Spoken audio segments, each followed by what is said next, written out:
अस्सलाम वालेकुम व्यूअर्स, मेरा नाम फराज अहमद है और आप देख रहे हैं मेरा यूट्यूब चैनल। और सबसे पहले इस चैनल पे आपको वेलकम करता हूं और इसके साथ साथ आपसे रिक्वेस्ट करता हूं कि अगर अभी तक आपने इस चैनल को सब्सक्राइब नहीं किया हुआ तो चैनल को सब्सक्राइब कर दें। वीडियो पसंद आए तो लाइक ज़रूर करिएगा। और आज का जो हमारा टॉपिक है वो एक बहुत ज़्यादा सवाल हमसे पूछा ही है, वो ये कि शॉपिफाई पे स्टोर बना लिया लेकिन ऑर्डर नहीं आ रहे। तो आज के टॉपिक में हम ये वीडियो कवर करेंगे कि अगर आपके पास ऑर्डर नहीं आ रहा तो क्या करना चाहिए। जी फारिस। देखिए, ये एक ऐसा सवाल है कि मुझे नहीं पता कि मैं इसको कहाँ से शुरू करूँ कहाँ ख़त्म करूँ। मेरे पास एक काफ़ी सारे लोग हैं, उसमें से कुछ लोग ऐसे तो जो खून पी जाते हैं आपका। सर ऑर्डर नहीं आ रहा, मैं क्या करूँ, मेरे स्टोर को रिव्यू कर दें। देखिए, सबसे पहले ना इसकी आप एक रिसर्च करें 1 महीना लगा के, और उस रिसर्च में आप एक चेकलिस्ट बनाएं। मैं भी अगर चेकलिस्ट बना सकूँ तो मैं बना के इसी वीडियो के डिस्क्रिप्शन में डाल दूंगा। चेकलिस्ट क्या है, ऑर्डर नहीं आ रहा मैं क्या करूँ, उसका क्या जवाब हो सकता है? ऑर्डर नहीं आ रहा, इसके तो बहुत सारे जवाब हो सकते हैं, तो वो आप भी बताएं कि क्या हो सकते हैं पॉसिबल। देखिए, सबसे पहले तो हो सकता है आपने प्रोडक्ट ही सही नहीं डाला हो, प्रोडक्ट रिसर्च आपकी वीक हो। अब प्रोडक्ट रिसर्च एक पूरा एक टॉपिक है और उसमें कोई 100 तरह के पॉइंट्स बन सकते हैं चेकलिस्ट के, ठीक है। वो एक ऑप्शन नंबर 1 हो गया, प्रोडक्ट आपके सकते सही ना हो। दूसरी चीज़ क्या हो सकती है कि आपका जो स्टोर है वो ठीक नहीं है, उसके फनल्स ठीक नहीं है। क्योंकि हम लोग क्या करते हैं कि स्टोर बनाते हैं और अली एक्सप्रेस से चीज़ें उठा के डाल देते हैं, और वो जो चाइनीज़ टाइटल्स होते हैं वो बिल्कुल भी ठीक नहीं होते हैं। उसको प्रॉपर ग्रामेटिकली आपने जो है उसको फिक्स करना होता है। प्रॉपर टाइटल होना चाहिए, डिस्क्रिप्शन आपकी प्रॉपर नहीं होती है, वो आप तमीज़ की डालें। हाईली कन्वर्टिंग चीज़ें, देखें ये ना एक प्रॉपर एक महंगी फील्ड है, महंगा काम है, कॉपी राइटिंग, सेल्स राइटिंग। ये नहीं कहीं से अली एक्सप्रेस हाँ कलर ये फ़लाना और साइज़ ये फ़लाँ ये वो उठा के डाल दिए, वो डिस्क्रिप्शन नहीं होती है। तस्वीर आपने कैसी डाली है, स्टोर का लुक कैसा है, आपका लोगो कैसा है, स्टोर का इवन नाम बहुत ज़्यादा मैटर इसमें करता है कि अगर आपने कोई ऐसा नाम डाल दिया है तो हो सकता है उस पर ऑर्डर ना आए। फिर स्टोर पे आप जाके देखें कहीं कोई एरर तो नहीं है, उसको अपनी प्रोडक्ट को ऐड टू कार्ट करें, बिलिंग इन्फॉर्मेशन डालें, चेकआउट पे जाएं, पेमेंट करके देखें $1 की भले कि फ़नल्स आपके ठीक हैं या नहीं है, आपने पेमेंट मेथड कौन सा लगाया हुआ है, आपने पेपैल लगा के देखो और स्ट्राइप लगा के देखो, अलग अलग मेथड लगा के देखो।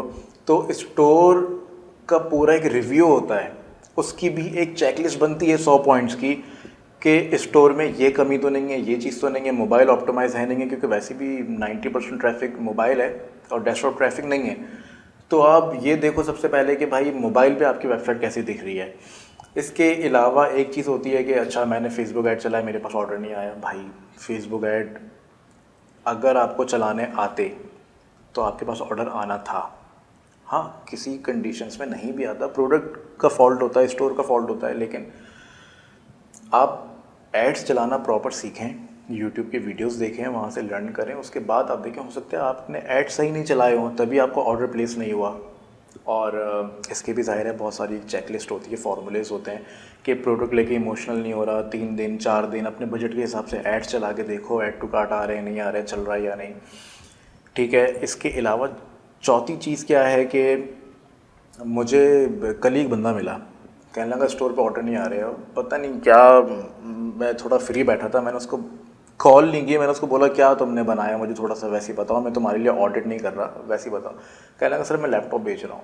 मैंने कहा यार ये ड्रॉप शिपिंग स्टोर पर लैपटॉप बेच रहा है, तो मुझे अगर लैपटॉप लेना है तो मैं अपने करीबी दुकान से जाके ले लूँगा, मुझे आज चाहिए, या मैं अमेज़ॉन से ऑर्डर कर दूंगा। मतलब मैं तुम्हारी कचरा स्टोर से जिसमें तुमने नीले पीले कलर के लोगो लगाए हुए हैं वहाँ से मैं लैपटॉप ख़रीदूँगा। बंदा इस तरह की महंगी चीज़, हाई टिकट आइटम वहाँ से ख़रीदता है जो उसको एक ट्रस्टेड वेबसाइट लग रही होती है, अथॉरिटी लग रही होती है। वो क्या 4 पेजेस की नीली पीली वेबसाइट से जाके लैपटॉप ख़रीदेगा? तो मैंने कहा कि भाई ये प्रोडक्ट सिलेक्शन तुम्हारी बिल्कुल भी ठीक नहीं है। और दूसरी चीज़ ये कि लैपटॉप, अब मुझे नहीं पता वो शिप कैसे कर रहा होगा, मतलब क्या वो चाइना पोस्ट रजिस्टर्ड एयरमेल से करेगा, ई पैकेट से करेगा। भाई इस तरह की कोई चीज़ होती है तो वो DHL वगैरह के थ्रू आप शिप करते हो, उसमें शिपिंग कॉस्ट आप कितनी पड़ जाएगी, तो बंदा आपके पास से क्यों ऑर्डर करेगा, वो अमेज़ॉन से क्यों नहीं ऑर्डर करेगा। मतलब एक US से बंदा बैठा अमेज़ॉन से नहीं करेगा, हमारी कचरा वेबसाइट से लैपटॉप ऑर्डर करेगा। तो यार थोड़ा सा कॉमन सेंस होता है। यहाँ पर लैपटॉप ही मिला था भाई। ड्रॉप शिपिंग पर ना यूनिक चीज़ चलती है, मतलब अगर एक पानी की बोतल है तो वो मैं ड्रॉप शिपिंग के थ्रू नहीं बेच सकता। वो जैसे एक वेबसाइट हम बना रहे थे, डॉग डायपर, सोचा मैंने कहा यार डायपर कैसी चीज़ है ख़तरनाक, वो फ़ौरन चाहिए।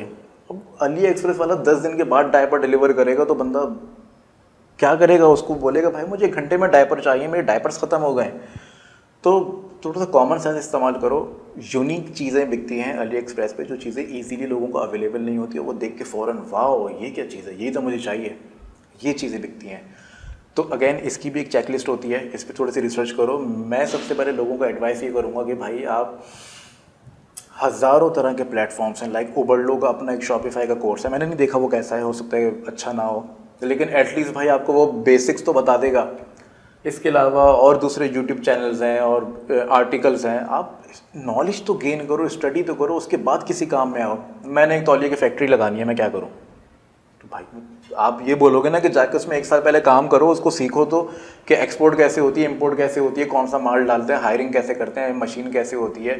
नहीं मुझे तो, मैं तो खोल के बैठ गया, मेरी तो, मैं ना तौलिया मैं बना पा रहा हूँ, ना मैं तौलिया एक्सपोर्ट कर पा रहा हूँ, मैं क्या करूँ? समझ रहे हैं आप? अच्छा, एक चीज़ आप ये बताएं कि क्या थीम से फ़र्क पड़ता है ऑर्डर्स आने पे? क्योंकि मैंने जितना पढ़ा है वो ये कि थीम का एक इम्पॉर्टेंट रोल होता है, तो आप इस बारे में क्या कहते हैं? देखिए, थीम वाली जो चीज़ आती है ना, वो आती है एक एरिया है CRO, conversion rate optimisation. Amazon.com ने मिलियंस ऑफ डॉलर्स इस चीज़ पे स्पेंड किए हैं कि जब Amazon.com आप खोलते हो, कोई प्रोडक्ट देखते हो ना, तो वहाँ पे बटन होता है ऐड टू कार्ट या बाय नाउ होगा, जो भी व्हाट्सएवर जो भी बटन है, उन्होंने इतना उस पर मिलियंस ऑफ डॉलर खर्च किए हैं कि वो बटन 14 पिक्सल्स का है, अगर हम उसको 13 कर दें तो क्या होगा, उनका कन्वर्जन रेट बिगड़ जाता है। तो भाई ये एक इतना बड़ा एरिया है, ये इतनी बड़ी इंडस्ट्री है, तो थीम से ऑब्वियसली बहुत ज़्यादा फ़र्क पड़ता है, बहुत मैटर करती है theme. Landing page optimisation, conversion rate optimisation, कि बटन आपने कहाँ पे प्लेसमेंट देनी है, किस कलर का बटन होना चाहिए, कहाँ पे आपको जो है ऑर्डर प्लेस होंगे, अगर आप जो है किस तरह की प्रोडक्ट बेच रहे हो तो उसके जो चेकआउट्स बटन है वो किस हिसाब से होने चाहिए। फॉर एग्जांपल, अगर एक हॉस्पिटल है, कॉमन सेंस की बात है, एक हॉस्पिटल है, एक बंदे ने उसका जो है लोगो पीले कलर का बना दिया, आप इस बारे में क्या कहेंगे?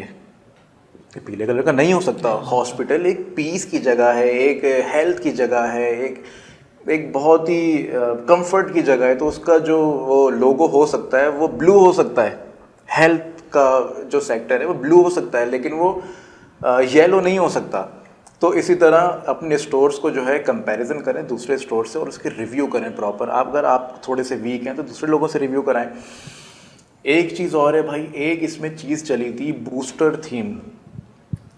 बूस्टर थीम चली थी क्योंकि उसमें जो है वो टाइमर्स आ जाते थे कि भाई अभी ख़रीद लो, नहीं तो वो चीज़ अभी गायब हो जाएगी, और उसमें 50 ऑप्शन थे। अच्छी थीम थी, मैं ये नहीं कह रहा थीम बुरी थी, मैं भी वो यूज़ करता हूँ, लेकिन पूरी कस्टमाइज़ करके। मैं मतलब ये नहीं कि बूस्टर थीम लगा दी हो अब आएगी सेल, भाई ऐसे नहीं होता। वो बूस्टर थीम बहुत सारे लोग डिनाई भी करेंगे और वो बात सही भी है, हो सकता है किसी के लिए चल रही हो, लेकिन भाई लोगों ने इसको रगड़ दिया है, ख़त्म हो गई अब ये थीम। अब कोई भी बंदा खोलता है ना, उसको पता है कि ये शॉपिफाई स्टोर है, क्योंकि बहुत सारे लोग स्कैम भी करते हैं।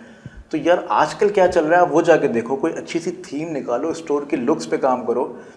थीम बहुत ज़्यादा मैटर करती है। एक ट्रेन में सवार नहीं हो जाओगे, बूस्टर चल रही थी, चली, हाँ चल रही थी, लोगों ने अरबों रुपए बना लिए होंगे इससे शायद, लेकिन मेरा नहीं ख्याल कि वो अब चलेगी, और अगर चलेगी भी तो मैंने तो भाई पूरी कस्टमाइज़ अपनी कर दी है बूस्टर थीम को, कि वो बिल्कुल ये ना लगे कि मैं बूस्टर चला रहा हूँ।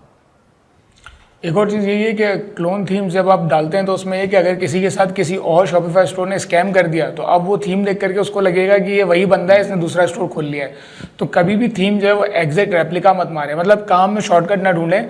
अगर प्रोडक्ट आप एज इट इज़ उबरलो से उठा करके रेप्लिकेट मार देते हो सकता है वहाँ पर आधा डाटा चाइनीज़ के अंदर लिखा हुआ हो, आपका पेज किसी और नेचर में हो, आपकी टारगेट ऑडियंस कुछ और हो, अब वो आप एक अलग मार्केट को ऑडियंस करने जा रहे हो, तो कम से कम अपने स्टोर को तो टाइम दो प्रॉपर्ली। अब जो काम आप करने जा रहे हो उसमें हर चीज़ प्रॉपर हो। इमेजेस के ऊपर पता चला चाइनीज़ में सारा डाटा लिखा हुआ है, इमेजेस आपने एज इट इज़ इंपोर्ट कर दिया, सारा चाइनीज़ में लिखा हुआ है।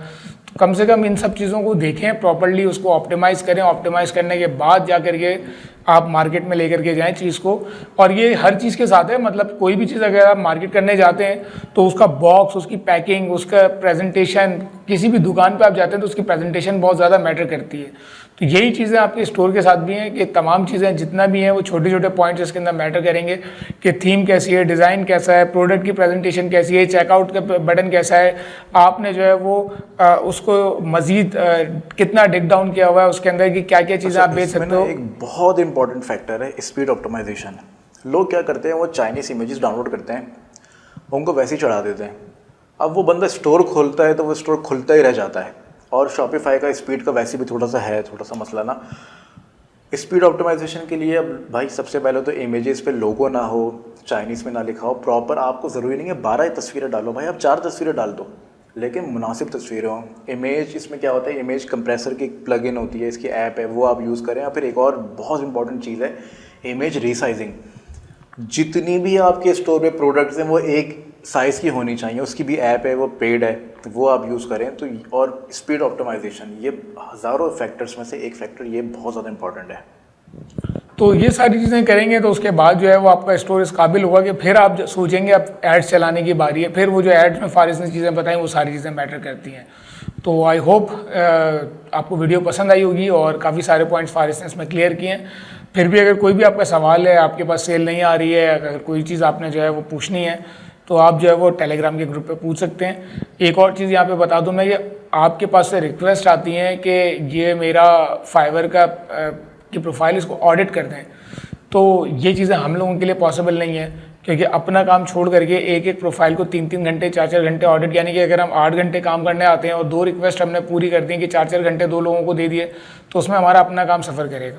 तो जो लोग भी हमें ये कहते हैं कि यार मेरी प्रोफाइल ऑडिट कर दो, मेरा स्टोर ऑडिट कर दो, मेरी फलाना चीज़ ऑडिट कर दो, तो ये चीज़ें हम लोगों के लिए पॉसिबल नहीं होता। आपका सवाल आएगा, सवाल का जवाब जो है जो हमें पता होगा वो आपको आंसर कर देंगे। लेकिन नहीं, एक मिनट ना, इसमें पॉसिबल हमारे लिए इसलिए नहीं है क्योंकि आप बेसिक सवाल कर रहे हो।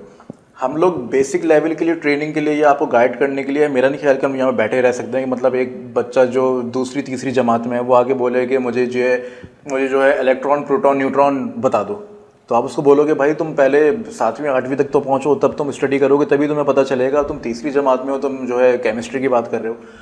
तो हम लोगों को बहुत ज़्यादा टाइम देते हैं और ये बात सबको पता है। मतलब मैं इवन भाई पर्सनल कॉल्स पे लोगों को अपने पास से मैं कॉल करके 2-2 घंटा लोगों को ट्रेन करता हूँ, समझाता हूँ। लेकिन किन लोगों को, जो ऑलरेडी इंटरमीडिएट लेवल पे होते हैं, एक्सपर्ट लेवल पे होते हैं, एडवांस लेवल पे होते हैं, वो कहीं फंस रहे होते हैं किसी एरिया में या स्केलिंग पे फंस रहे होते हैं, तो मैं उनको जाके वहाँ पे हेल्प करता हूँ, उनको पूरा बताता हूँ कि भाई इसको ऐसे नहीं ऐसे करो।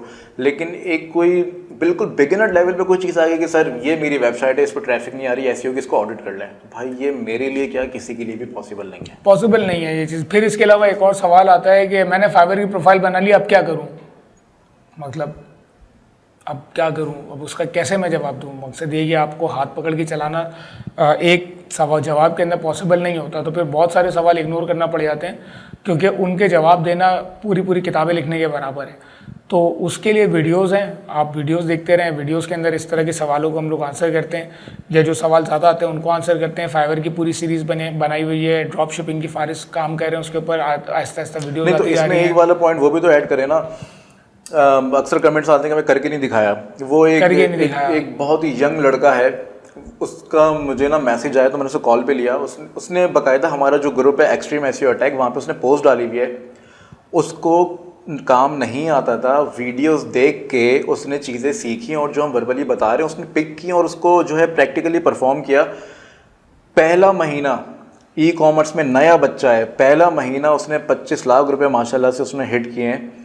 और उसको मैंने फिर कॉल पे लिया कि यार अब तुम बताओ, मैं हूं ना तुम्हारे पीछे, अब तुम करो, तुम्हें जितनी स्केलिंग करनी है करो, तुम जहाँ फंसोगे मैं 24 घंटे तुम्हारे लिए अवेलेबल हूँ। इवन तुम्हें फंडिंग चाहिए मैं बैठा हूँ। क्यों यार, एक इतना यंग लड़का है 20 साल का, उसने एक्शन लिया, पहला महीना ई कॉमर्स से 25 लाख रुपए हिट कर दिए। तो यार ये भी तो एग्जाम्पल्स है ना। तो यही चीज़ें हैं इसके अंदर के जो भी सवालात हैं आपके, वो आप पूछें। अगर आप बिल्कुल बेसिक गाइडेंस चाह रहे होंगे तो मुश्किल होगा, उसके लिए वीडियोस हैं, वीडियोस के अंदर जितना कंटेंट होता है वो डाल देते हैं। बहुत सारी चीज़ें मैं पहले भी वीडियोस में बता चुका हूँ कि नहीं डाली जा सकती हैं, और उसके बहुत सारे रीज़न होते हैं। बाज़ अकाउंट खोल के नहीं दिखाए जा सकते क्योंकि वो टर्म्स ऑफ सर्विस की वायलेशन होती है। बाज़ औक़ात यहाँ पे हेटर्स इतने हैं जो डिसलाइक करने वाले, वही आप देख लें। तो यही लोग जो हैं ये प्रोफाइल्स को रिपोर्ट करते हैं। ये ओरिजिनल जब डाटा कहीं पे कोई चीज़ शो हो जाती है तो ये कुछ ना कुछ करके उस चीज़ को ख़त्म करवाने की कोशिश करते हैं। तो इसलिए बहुत सारी चीज़ें ऐसी हैं जो कि नहीं दिखाई जा सकती हैं, और उसमें जो है वो लोगों को फिर होता है कि यार आप करके नहीं दिखा रहे। जो चीज़ें करके दिखाने वाली हैं वो हम करके दिखा देते हैं, जो चीज़ें बताने वाली हैं वो बता देते हैं। तो ये थी आज की वीडियो, और मुझे उम्मीद है कि आपको वीडियो पसंद आई होगी, और पसंद आई तो लाइक ज़रूर करिएगा। मिलते हैं नेक्स्ट वीडियो में, जब तक के लिए अल्लाह हाफ़िज़।